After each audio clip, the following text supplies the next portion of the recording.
Hey, Print Hustlers, this is Bruce from Printavo, Simple Shop Management Software. Today we've got a very special guest, Shelby Craig from Rocket Shirts. Um, Shelby was a guy that I came across in one of the Facebook groups. I'm sure you guys know how active those are now. And he was talking about some very cool marketing that he was doing. And I had to reach out. I wasn't sure if I was going to go into a spam box or not, but I was like, look, Shelby, let me get you on the podcast. And he's like, yeah, when? I was like, well, tomorrow or Wednesday or something like that. And so we're here. So, Shelby, thanks for spending some time with us today. Yeah, thanks again for having me. And again, hopefully we can dive into this and we can help some people along the way. So it's exciting. Awesome. Now, before we get going into the nitty gritty, let's just start your company, your business, the umbrella of businesses. Where Yeah. did it all start? Man, I've been doing this for, I started out as a graphic designer 15 years ago. And then one of the companies here in town asked me to come on board with them to help with their marketing and social media. And they were printing my T-shirts. I didn't print anything. I just designed them, and that started a relationship with this company that I fell in love with, um, and we ended up being able to increase their sales from they were 20 years old, doing about $300,000 in sales, and within 3 years I had driven sales up to about $1.3 million dollars, and then they kept saying no to all my ideas. So we branched out and started our own company, and that was in we'll be 2 years old next month. So that's the crazy thing, is that we have had some great success. So all this kind of started from learning the industry from a very reputable company here in our area, and they kind of just said, "Hey, it's time for you to go do your own thing," and that's what we did, and they weren't mad about it, and we're friends, and we have dinner, and it's cool. So that's how it all started. Graphic design to salesman in this industry to now printing shirts, designing shirts, marketing shirts, everything. We always say we just get shirt done. So that's That's what we awesome. do. Yeah, that's our I'd motto actually buy around that here. shirt. Yeah, well, we have some, so Oh, do I'll you? help Oh, you out. boom. I'm gonna It's go to on the our shop. website because people get offended, but I'll get you one. Awesome. Thank you. So so you started in helping that business. Now, when you hopped over to your own business, did Yeah. you first contract out your work, or did you purchase some equipment, or? Yeah, so we started out not having a clue. We had bought a direct-to-garment printer in the very beginning, Okay. to be able to do something that no one else in our area was doing. So there's a company here in town. I'll remain them nameless because they're not worth. They're a major brand, a big national brand that does direct-to-garment printing in our city, but they were only doing light color garments. They weren't doing anything extraordinary. It was cheap, and it just wasn't good. And so I asked the question, what can we do that no one else is doing so we can reach people that no one else is reaching? And we decided to start with direct to garment. And then once we built that clientele, we rolled into screen printing, and then it just kind of expanded from there. And then we rolled into a retail line, and then we rolled into this live event stuff that we seem to be getting these large contracts for. So it's just been um, that if you get nothing else from today, try to do something that no one else is doing to reach people that no one else is reaching, because then you have no competition. So yeah, to answer the question, we started out contracting this screen printing out, and then going into doing it ourselves, and started out with this direct to garment machine. Now we have 4 direct to garment machines, and so yeah, it just started small. We wanted to get our feet wet because I didn't even know if I knew what I was doing, but I guess we're doing okay. Awesome. Now, give me a sense, Shelby, of where you guys are at today, revenue, company size wise, and Yeah. in the So, time frame of then to now. oh gosh.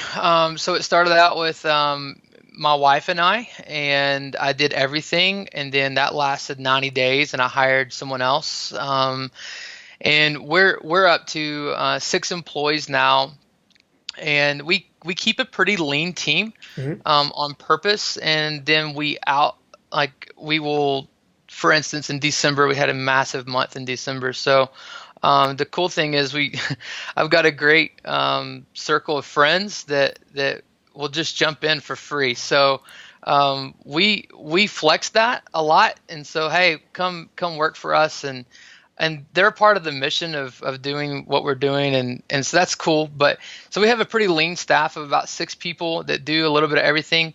We're going to probably hire another 4 people in 2018. We just signed a lease on a new location, so we're going to get into that and then try to hire staff in and around that. I don't want to go too wide too soon, but yeah, revenue wise, in our first year, we did $180,000 in our first year, not really knowing what we were doing.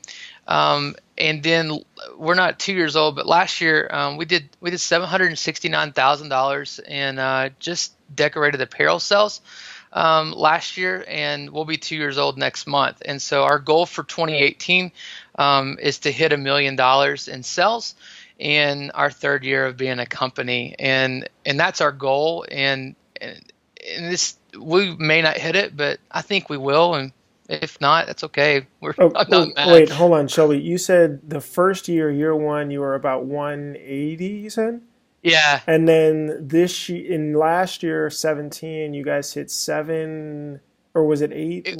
It was almost $800,000. 800. I mean, that's massive growth. Was that a lot of the retail side? Was that the custom work, or?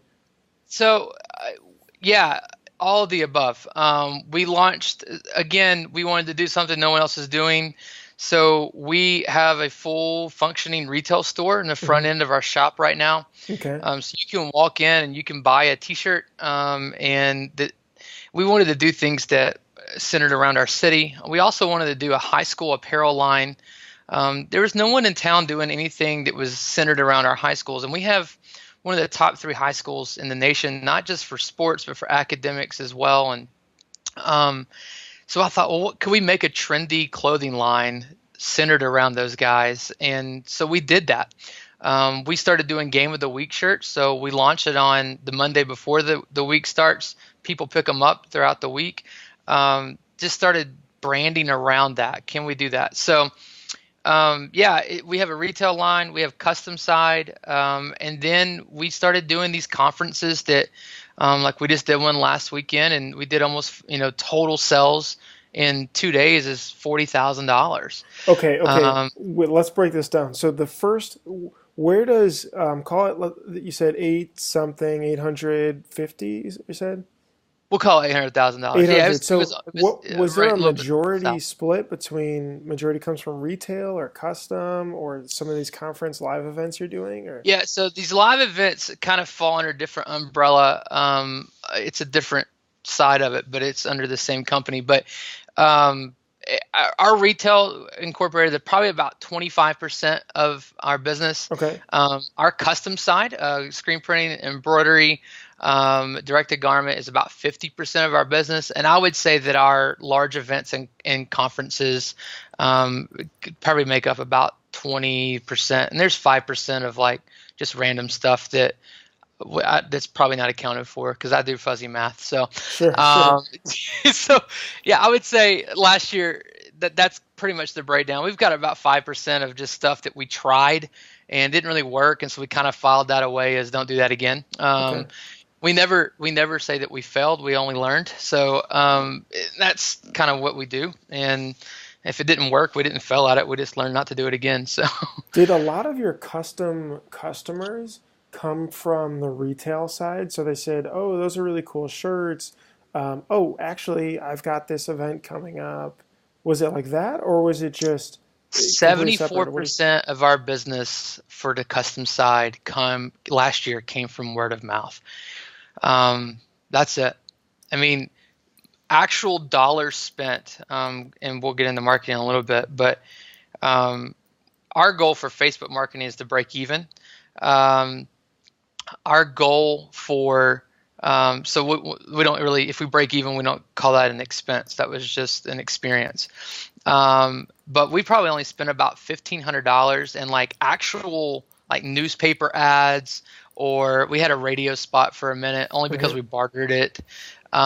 We didn't spend very much in like typical marketing, so I don't Mhm. really classify Facebook and social media marketing and things like that into that. But like your standard advertising, your signs, things like that, sponsorships, back of T-shirts, things like that. We only spent about $1,500 last year, and the rest of that came from just word of mouth. And we always say we'll pay anybody 10% to bring us an order. And so that is cool because we have customers now who are free contract sales agents for us. And if on one of our groups here in town, someone just asked, "Where do you get custom shirts?" And dude, we have a freaking army out there. In 45 minutes, 140 comments were made. And we were 92 comments of the 140 people recommending our company to this person in less than an hour. And so we have this army of customers who love us, and they will almost go to war for us to make sure that we are at the front lines of people's brains when they think about custom screen printing. I mean, So we're not even 2 years old, and we got voted favorite screen printing shop in town. that's We have awesome. this like community awards thing, had a big banquet, and Mhm. so that's something that's just it's different. So word of mouth is one of those things where in the tech world it's called a network effect where you know it happens, but you got to build up a bit of momentum, right? And then people start telling people, and then once it gets to this critical mass size where it starts to become really it helps a lot. And this is where it seems like you guys are seeing that and you clips that. To get to that point, though, for someone who's saying, well, shoot, how do I get word of mouth? It's not like something you can buy. Were there things that you did initially that you feel like that helped to sort of drive that growth? Because 50% of, call it 800,000, is a great number. Like, and that's why I asked, do you feel like the retail, because they're like, oh, wow, cool design. Oh, you actually do customer too. Or was it other ads or what? It seems the other way around. People come in to get a custom T-shirt and go, "Oh, I didn't realize you had a retail shop here." Oh, interesting. It's been this opposite effect of what we have. Um, so it's not a bad thing, and we don't really focus much on the retail. It's just an afterthought for us. We think of cool ideas and we'll put it on a shirt and put it out there. If it sells, great. If we break even, awesome. At the end of the day, if we break even and 1,000 people's wearing our logo around town, we call that a win. Yeah. So, um, but no, for word of mouth, for us, we created an experience for our customer that is different than anyone has ever done in this town. Like we had a guy call, and I don't want to chase rabbits, but we had a guy call yesterday, and we always answer the phone on the first ring. That's our goal. Answer the phone on the first ring if possible, and that I don't care what you're doing. Answer the phone. If you hear it ringing, answer it. And we answer the phone. The guy goes, "You guys actually answered the phone." I said, "Yes, sir. Were we not supposed to?"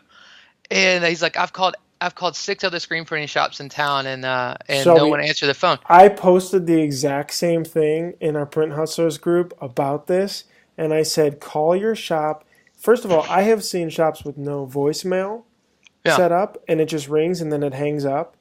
It doesn't answer during business hours. Not a professional voicemail. It'll give you that default one from whoever their provider is. I yeah. couldn't believe it. It's crazy. So I gave the guy a hard time. I was like, "Well, I'm glad to know we're number 6 on your list." And then he laughed, and I said, "But we'll be number 1 from here on out." And he placed an order, and it was a sizable order. I mean, it was a $2,000 order only because we answered the phone. That's awesome. Yeah. It's So just doing good business. It's one of those things. It's interesting because I think a lot of businesses talk about providing really good customer service, and they're like, we're the best at it." But when it comes down to it, are you there answering the phone? Are you giving back prompt emails? Are you yep. delivering good quality products?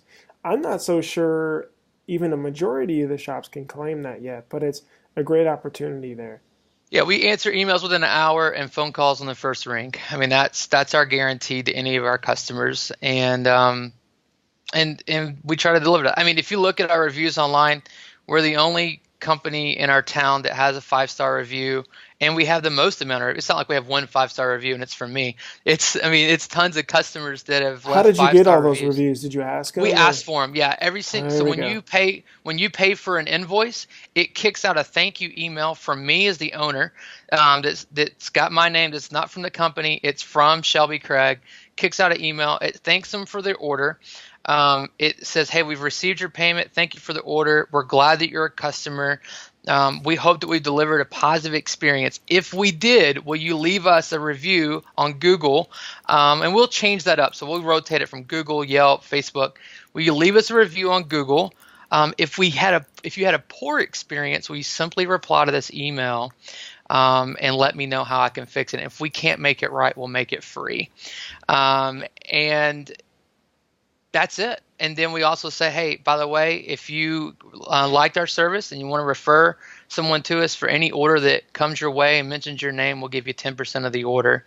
And so if someone brings $1,000 order, they make $100 for doing nothing but just being an army. And that's an email that's automated as soon as it hits, it clears in QuickBooks. That's awesome. That's really cool. Yeah. Let's. I'm digressing off of what we were supposed to talk about, but I really like this because I think you're thinking about it right, and you're thinking about it ahead of time. A lot of times we talk about, so reviews are huge, right? The social Yeah. proof. When someone's Googling custom shirts in my area or screen printing or whatever it is, and you pop up with 200 reviews, 4 to 5 or so, versus someone else who have maybe 3 5 stars, like it's very clear who's the winner. It's like you're looking at a restaurant. It's the Yep. same thing. That's neat. Was there any? So it seems like just real hard emphasis on being incredible at customer support, getting those reviews, that social proof, so you have a great looking site, and continue that feedback with those emails. Were there any other things that you set up that you felt like drove a good amount of traffic back into you?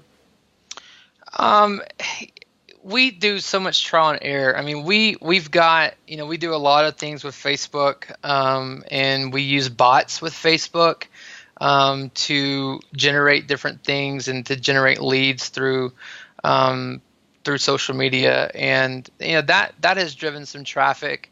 Um, we, I don't know. Honestly, I mean, we do things, we try things all the time. Like right now, we have a coffee mug that we decided to get printed. We spent $50 on like some really nice coffee mugs. And I looked at our 50 top customers last year. And like the last 2 days, I've just went knocking on their door, gave them a coffee cup and a $5 gift certificate to Starbucks, and just said, "Hey, thanks for doing business with us last year. You're incredible. That's it. No strings attached." And they may never order from us again, but I just wanted to do that. Something else that we do on any order that we ship out that's custom, somebody on my team does a handwritten note that gets sent out to our team or from our team. This says, "Thanks for your order. We're glad that you've done that. Thanks so much for being a customer. You're rock." I mean, we'll all sign it sometimes. Sometimes just one person signs it. But that's the very first thing they see is a handwritten note from me or someone on my team on every order that gets shipped out. So we've just tried to craft this experience that people want to come back. We want to make it easy for them. So on the bottom of their box, on the top of their box, is a handwritten card from us. On the bottom of their box is a sheet of paper. It says, "Looks like you ran out. If you want to reorder, mention invoice number," and we write their invoice number. It's on the bottom of the box. And so when they get through that box, if it's a retail line, "Oh yeah, we need to reorder." And it makes it super easy. And we make an ordering portal for them. They can go on and order that for them, or they can just call back in and mention that invoice. And within days, they're getting their order back again. And that's something else that we've tried to do. Our standard turnaround is 3 to 5 business days once your art's approved. And that's kind of our tagline. It's the whole rocket shirts mentality is we do custom printed apparel in days, not weeks. And so we try to do it fast, because if I don't do it fast, I'll forget about it. And so that's something else that we've tried to incorporate into our company. And so people know that and expect that. And it's been solid for us to be able to ride that wave too. That's awesome. Those are really great creative ideas. I like that. You talked a little bit about Facebook, and this is where I want to dive more into. I see so many questions around. I tried Facebook. I can't get it to work. I don't know how to use it. How do I set this up so I can get Yeah. actually money back? Um, Yet, I see that, but on the other side, I actually talk to a lot of other business owners that are like, Facebook is a huge driver to our Yep. business. And so clearly there's disconnect and little tricks that people miss, whether it's just best practices or do this and not that. But talk me through first what you started using Facebook advertising for. You talked about chatbots a little bit. Hmm. Maybe That's that or recent. okay. So first, some of the campaigns, was this on the retail side or was this custom advertising or what? Yeah, we don't do that much for custom. Like right Okay. now, we are to use Screen Print Marketing's little hoodie special. I thought, well, let's throw that at the wall and see if that works. And we spent quite a bit of money on it, and we've gotten some orders. And so, How much? what? How many orders? No, how much did you spend like put in a campaign for that one? So right now, we're in a four. We try to. By the way, let's back up. Okay. People say that they don't make money on Facebook, yet they're throwing $5 a day and they'll do it for 2 days and wonder why no one's changed or nothing's changed. Here's the problem. Here's what Hmm. you have to understand. Facebook is in the business of making money. And so if you're going after the same customer that Custom Ink is going after, and Custom Ink is spending thousands of dollars a day to get that customer, you're never going to win. And so you have to think bigger than that. And you can't run a campaign for 2 days and expect a result. You can from an exposure standpoint for brand awareness, but if you're looking for return on investment, you might as well just wrote a check for $10 and just mailed it to Facebook because you're going to have better results because you're not sitting in front of a computer wasting hours wondering what your click-through rate is. And so for us, we spent on this little hoodie campaign right now. We threw $100 at it. We're going to do that for 2 weeks, and then we did some splits off of that to see and who's clicking, who's not clicking, and doing some retargeting on that. And there's another $100 for retargeting on top of that. So $200, 4-week total time, which is not. It's a lot of money. I'm not going to negate that it's a lot of money, but in the scheme of things, we've gotten 3 orders from that so far, and each order is $1,250. And so while we'll spend $200, and I think that we'll probably get 3 to 5 more orders, at the end of the day, we've made money, and that's the intent. If anybody's getting into Facebook marketing, my recommendation is to always, instead of doing $5 a day for 2 days, why don't you try to do $20 a day for a week? Try that first, because the longer your ad runs, the more Facebook works for you. A little trick that I've done is I'll say $1,000 a day, right? And then I'll just watch it. I'll say, well, I don't want to spend more than $500 on this campaign, but I want to have a big splash in the beginning. And so that takes a little bit of time, but you're basically watching your ad spend, and then you're just killing the campaign once you hit your ad spend. But Facebook believes that you're going to spend $1,000 a day or $500 a day or $100 a day, and they're like, whoa, my gosh, this guy's going to spend it. Let's elevate him above everybody else because he's giving us the most money. But then you just got to be mindful and watch it, and then just kill the ad when you've spent enough money. So that's a small hack. I don't recommend that because I feel like we're playing the stock market, but that's an easy way to say, how do I get a big splash on the front end, and then just kind of watch it and kill it when you get there. Go But wait. we Go started. into the audiences first, or I'm sorry, the time. So, is there something where you say, okay, hey, the minimum dollars you usually will spend per day or per period? Really depends on the campaign. For us, again, our goal for Facebook marketing Hmm. is to always break even. It's never to make money. And I know that sounds weird, but if we can break even, we have won, especially on our retail side, because it's got our logo on it and people are wearing that. So if I spend $100 and I'm advertising a $20 t-shirt, I want to sell 5 t-shirts out of that. Hmm. And so if I break even, that's a win. Anything above that is just icing on the cake. Because it's about awareness. People may not have even known that you existed until you chose to spend money on that. And through every single campaign, we build our page up more and more organically. It's a little hack that I've shared with some people that you can do. People who have never liked your page before become fans of your page, and every single fan you get on your page expands your reach by on average 250 people. And so our goal is to build our page up more so than it is to build our pocketbook up with Facebook marketing. It's just kind of the icing on the cake when we win at that. So, Well, what's you know, that hack? To get people to like it? Is it to so like it, yeah, then you I get wish something? we had a video. So if you do a campaign and let's say like one of our campaigns had over 500 likes on it, right? Every time someone likes that, number one, it goes to their people. And the average amount of friends that someone has on Facebook is 250. That's according to Facebook. I didn't make that up.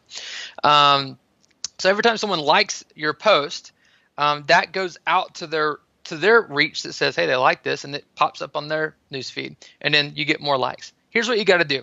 And someone likes your page or likes a post that you're doing AdWords on or spending money on.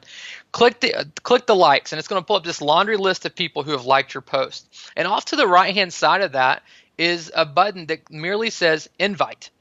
And you just go down the list and you click invite, and you can invite up to 200 people a day off of that list. Now, these are people who have already engaged with you, who thought your product was good enough to like it, even better if they shared it, but Hmm. they've at least liked it or loved it, or maybe they laughed at it. I'll invite them too. I don't care. Whatever reaction they had. And so we don't, like, there's people who pay money to grow their likes. We have merely grown our likes just through the people who have interacted with us. And for every like we get, expands our audience by 250 people on average that we are able to reach. Because if you target the people right, people who like your page and their friends, then you just expanded to their friendship as well. So that's an easy hack. It's free. I mean, good night. Spend $5 a day just to have a post for brand awareness that allows you to be able to invite these people on a daily basis to come back to your page to like your content. Gotcha. That's awesome. That's really great. Where do you read about some of this, or do you just click around a lot? I just figured that one out on my own. There you go. That's great. So, Well, I was blown away one time by a campaign that we had all these likes, and so I clicked it, and this laundry list of people came up, and I was like, "Oh, that's cool." And then off to the right-hand side, it said "invite." I'm like, "I wonder what I'm inviting them to." And I clicked invite, and then I got a notification that that person liked our page, and I went, "Oh my gosh, this is amazing!" And so I literally like invite, invite, invite, invite, invite, and then Facebook notified me that I can't do that many in one day. So I've learned what that threshold was. I said, "Well, how many can I do?" I said 200 a day. And I said, "Oh, okay." And so instead of doing that, I just kind of, as they come in, just kind of, if I get a free 5 or 10 minutes, you can do it on the app. You can do it, from a computer, tablet, whatever. If you get a free moment at lunch, just open up that ad and click invite all the way down, and you can expand your audience by 100 people in a day very quickly. gotcha. That's awesome. Um, okay, so you tried it with the custom, but the custom did drive. I mean, that actually drove a profit, right? Because you brought in those customers and only spent Yeah. $200. Um, so my question is first too for that specific campaign, the audience that you set, was it just geolocated or was it age based too, or what did you set that to? We have found that and Facebook will tell you, hey, your ad's doing best here at this demographic. So they'll kind of let you know, and we've kind of take notes of that, of where our demographic is sitting. But we do really well with people who are aged 25 to 45, and we kind of try to stay in that wheelhouse. People who are 60 are not really doing much. They're not buying 50 hoodies. They're just not. Maybe they are. If they are, they're really cold. So, they're not buying a bunch of hoodies. So we have found 25 to 45 is kind of the demographic that we do well at, and we kind of stay in that wheelhouse. Typically, This is just a marketing um, outside of Facebook, just in general. Typically, you will market best to people who are 10 years younger and 10 years older than you, no matter what you do. If you're the owner of the company and you're 35 years of age, you will market the best to someone who is 25 to 45 because you're relatable to them. Anyone above that thinks that they've powdered your butt and that they're old enough to be your parent. Anything below that, they don't really care because they're just involved in themselves anyways. And so that 10-year range, if you're 40, then that'd be 30 to 50 years old, is going to be your greatest level of influence. And so we stay there. I'm 35. We stay between 25 and 45, and Facebook confirms that we do best between people who are 25 and 45. If your reach gets broader, by all means, advertise that. But we did 2 campaigns with this hoodie. One of them, and I asked in the Facebook group that we're a part of, hey, what do you want me to talk about today? Everyone wants to talk about targeting. Let me tell you the easiest way to target. I hope that every single one of you grabbed an email address of the people who are ordering from you on a daily basis. And Facebook has allowed you to be able to upload this document, this file of all their email addresses into Facebook, and you can market straight to your customer base only. You don't have to worry about who's liked your page. It's who's spent money with you. You can even filter it down. I want to advertise to people who have only spent $1,000 or more with us in the last 6 months or 12 months or 4 months. And utilize your email list to your advantage, and then create what we call lookalike audience. Someone asked me, what's a lookalike? Upload your email list, and then based upon that list, create a lookalike audience. I want to create a lookalike audience for the 1% of this list. And now it's going to pull in everybody from Facebook who is in similar age, demographic, spending habits, interest, and hobbies of the people that have spent money with you. And that's a huge blessing. And then that's who we market to the most. We market to our lookalike, and every single month, if you look at our ad campaign or our ad manager, there's January contacts, February contacts. So everyone that ordered in January gets uploaded in February, and that becomes February. And then we just start marketing to them and start creating lookalikes. And as we get a new customer, as we click that new customer button, that helps us reach more people. Yeah. So have you done, so you talked about retargeting too. I think this is something that people don't know about, but it has a huge effect. Have you tried retargeting with some of your ads? And if so, what have you retargeted off of? Like, what was the action? Yeah, so a lot, especially with the retail, we use Shopify as our platform for our website. And man, there's tons of things available in Shopify that will allow you to be able to retarget and to go after those customers. So there's an advantage to using Shopify because of the people who develop apps for Shopify. But for our retail shirts, like we did one, we sold 4,000 t-shirts. And it generated $80,000 in sales, and we spent $3,600 on a t-shirt that was 100% designed for our city. So we advertised just to our city, just to Murfreesboro, Tennessee. And then wait, how much did you spend again? We spent $3,600, and we sold 4,000 t-shirts, generating $80,000 in sales. Awesome. And that was over the course of we run campaigns for a long time. Anytime that we make a sell, we'll kind of look at that and we'll add more money to the campaign if it's doing well. If it goes for a while without actually doing anything, no sales, no buys, no clicks, then we'll just kill it. Again, the goal for us is to break even. How long? Okay, so this is getting into the length. How long did you run that campaign for 80,000? How long? Also, number 2. Do you then say, okay, we should cut this off, it's not working? Yeah, so our rule of thumb is, first of all, to answer your first question, that one campaign ran for 7 weeks before we killed it. And we just kept increasing the budget. We started out, let me look at this. Hang on, I got a file.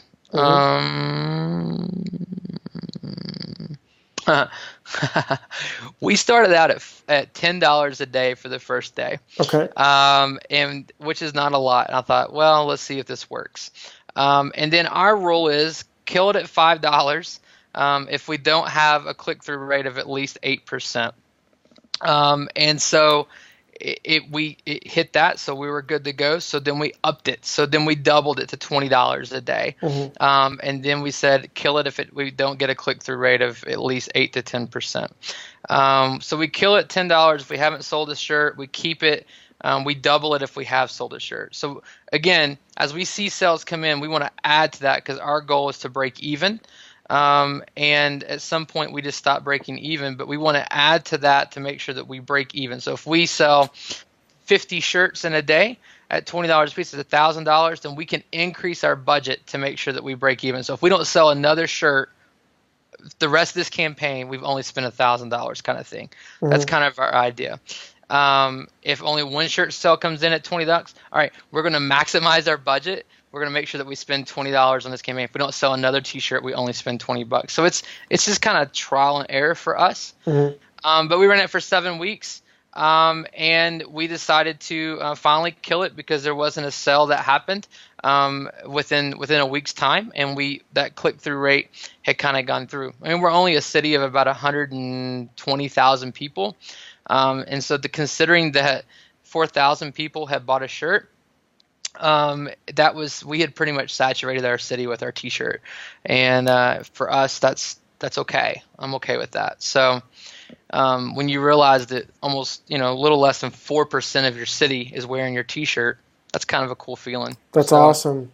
yeah. Now, I mean, that's incredible, Shelby. It's really, really cool. I'm curious. I think that it's easy for retail. So I want to talk about a little bit about attribution and conversion.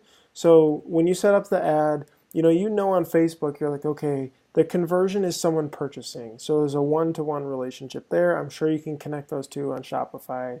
They have a really Yep. great platform. Now, on the custom side, though, how do you say, for example, even the hoodie ad, that this ad was a click here, but how do you know it converted to a sale? Was it a coupon code So or how? no, for our hoodie right now, if you go to our website and type in hoodie, it's going to pull up the hoodie packet, and you click it through Shopify. So anytime we do a promo for Oh, custom, so they're buying it on the website. you spend $1,250 right on the go, and it asks for your sizes there in the paragraph. And then it says we'll email you actually they can upload the artwork too.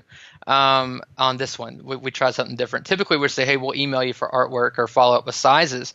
But no, they're clicking, and then if they add the cart and don't fulfill, that triggers one retargeting. If they view it and for a certain period of time, that'll trigger one retargeting. And if they actually check out, then that'll trigger another retargeting that says, hey, you got a great deal. Why don't you share this with your friends? And now they're sharing that out to their friends. Mm. So and again, we always say, get a sale because of you get 10%. So now you can get your order for free if you refer 10 people. And We've got Shopify helps to set this up.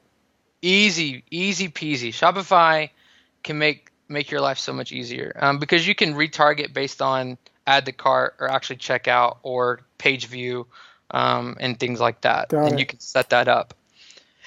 There's great apps out there like Shoelace is a great app in Shopify. Recart is another one. So Recart will allow you. And that's what happened when you just went to my website, Bruce, and it asked for a push notification. If you clicked around through there and you add something to your cart, Hmm. it's going to pop up and say, hey, give us your email address.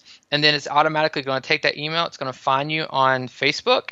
And then if you don't check out, it's going to hit your messenger within I think it's 24 hours to say, hey, you forgot something. And you'll get a private message from us that says, hey, On you forgot Facebook. something. Yeah. And so that goes right nicely into um, the bots. So are you advertising towards when you post a Facebook ad, a fresh one, when they click on it, how is that connecting to their messenger? Is it going to a landing page and then they click to subscribe to it or? Yeah, we always want to make sure that we're, first of all, and I meant to say this earlier, this is just marketing 101. Never do marketing that you can't measure. And I see a lot of people, especially in some of the groups that you and I are part of, that there's no call to action. So they don't know what they're getting. They're relying on Facebook to tell them what their click-through rates are and things like that. So never do marketing that you can't measure. And so we always want to click a link to something.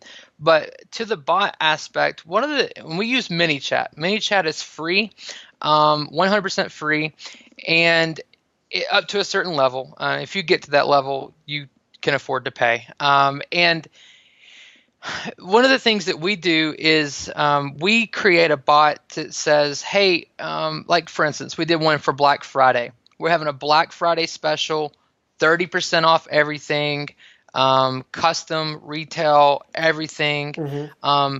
And if you want the special link to shop on Black Friday, then all you have to do is comment with your favorite Thanksgiving food. And so two things happens with this. They're commenting, so every time they comment, it's going back to the top of people's newsfeed. And every time they comment, our chatbot through ManyChat is sending them a response. Hey, that's a great, and you can target it. Hey, I love turkey too. Cranberry sauce is fantastic. And so it's having this conversation with them. Hey, you've now signed up to know about the Black Friday special. Look for your in your messenger on Thursday night, on Thanksgiving night, and for the link. And then it's just triggered. So a certain amount of time goes by, that chatbot triggers a second response to them, and it gave them the link.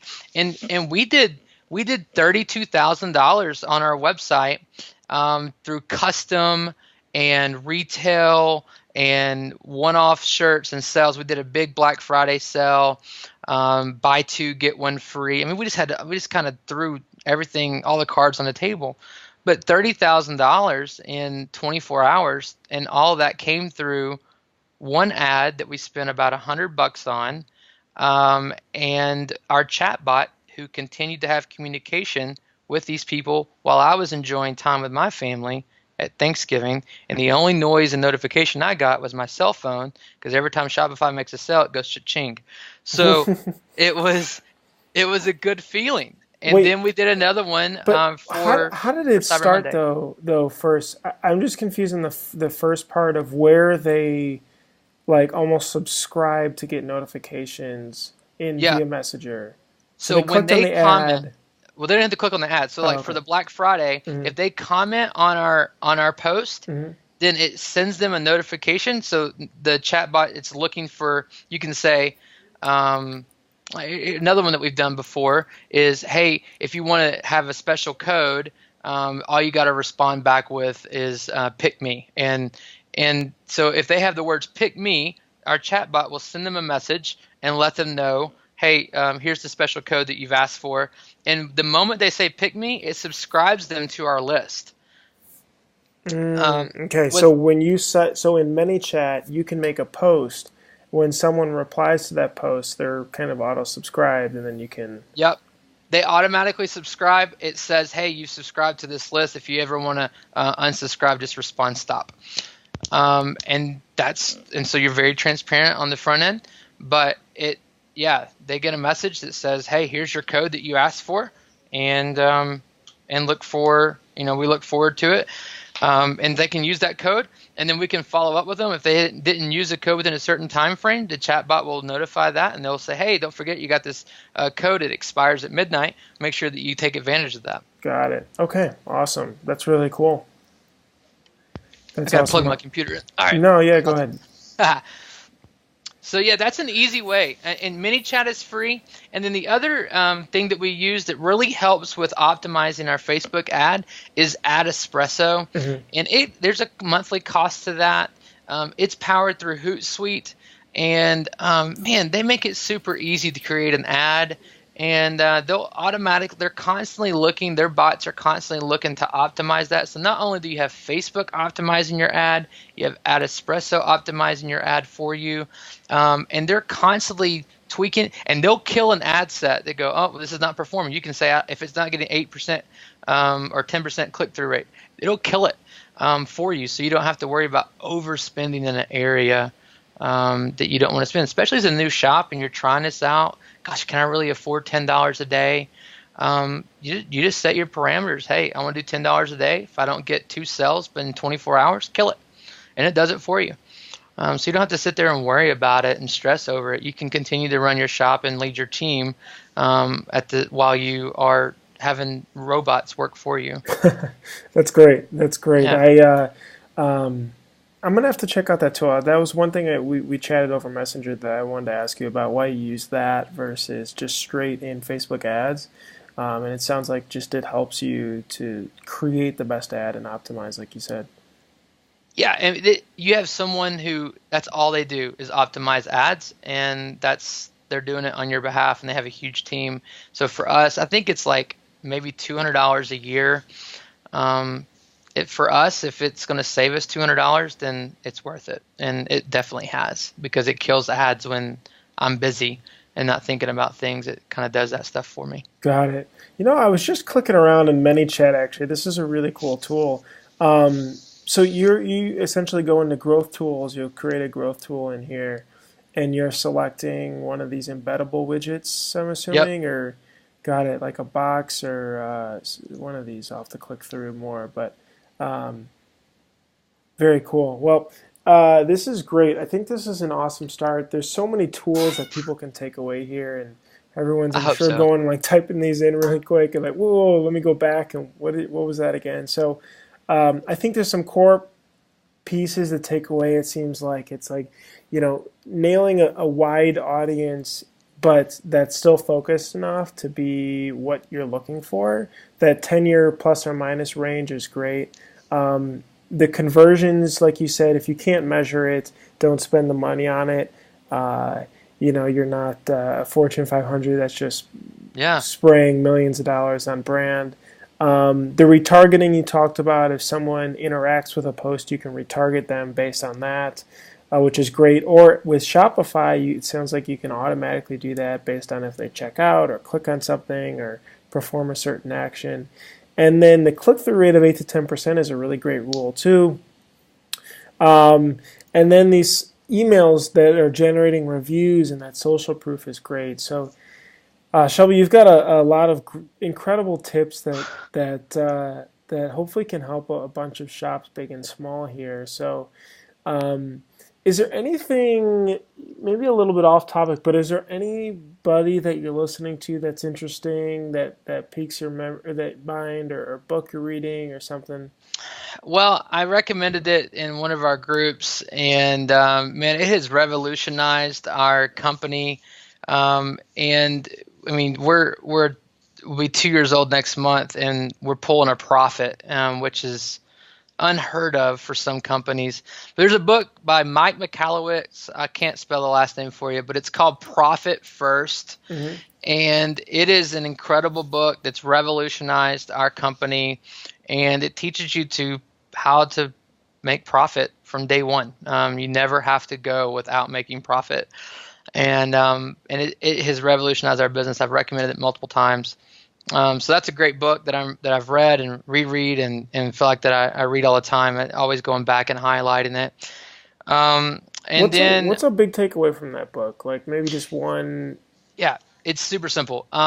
So standard accounting is income minus expenses equal net profit, and then we work our butts off for 12 months. We get to the end of the year, and we're like, all right, accountant, tell us how much money we've made. Mm-hmm. And they go, well, you've actually lost money. You're like, well, how is that possible? We're the busiest we've ever been. It just reverses it. It's income minus the amount of profit that you want to make. So let's say for round numbers, you did $100,000 in income, and you want to profit in your company you want to profit in your company 10%.